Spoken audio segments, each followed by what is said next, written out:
కట్టుకున్న పట్టు తీరలేని కన్న కారమ్మ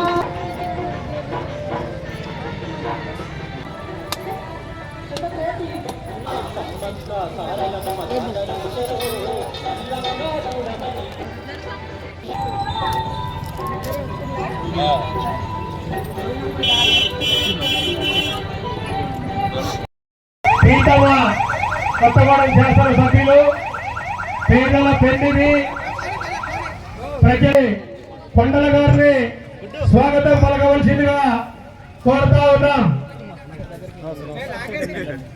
సమ్మక్క సారలమ్మ జాతరలో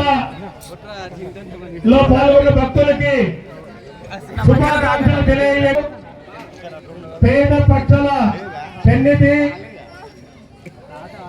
ఈనాడు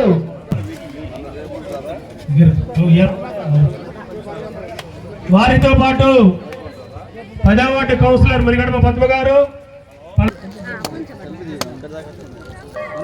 వెంకట్ అంబేద్కర్ యూత్ సభ్యులు,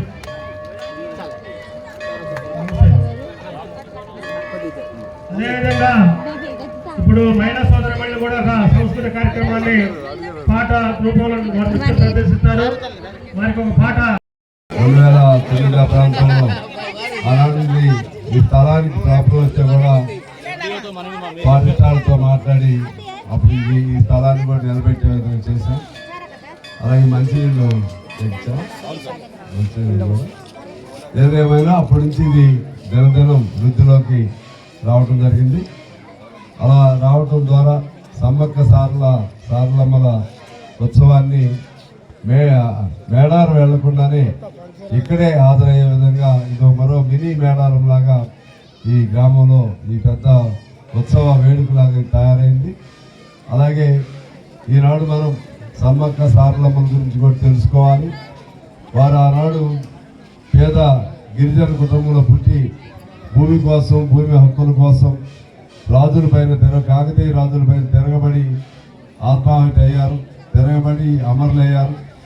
వారి వీరత్వం ద్వారా పేద వర్గాల కోసం చేసిన పోరాటాల ద్వారా ఆ వీర వనితలు దేవతలుగా ఈనాడు పరిగణించబడతా ఉన్నారు. ఇవాళ సమ్మక్క సారలమ్మల జాతర 2 ఏళ్ళకోసారి వస్తూ ఉంటుంది. ఈ జాతర ప్రపంచంలోనే పేద వర్గాలు, గిరిజనులు పెద్ద ఎత్తున పాల్గొనేటువంటి జాతరల్లో ఇది ప్రపంచ రికార్డులో కూడా ఎక్కబోతా ఉంది. అటువంటి ఈ జాతర దాదాపు కొన్ని కోట్ల మంది హాజరవుతూ ఉన్నారు. చిన్నగా మొదలైనటువంటి ఈ పండగ ఒక తెలంగాణకే ఒక ప్రతిష్టాత్మకమైనటువంటి సింబాలిక్గా ఈ పండుగ తయారైంది.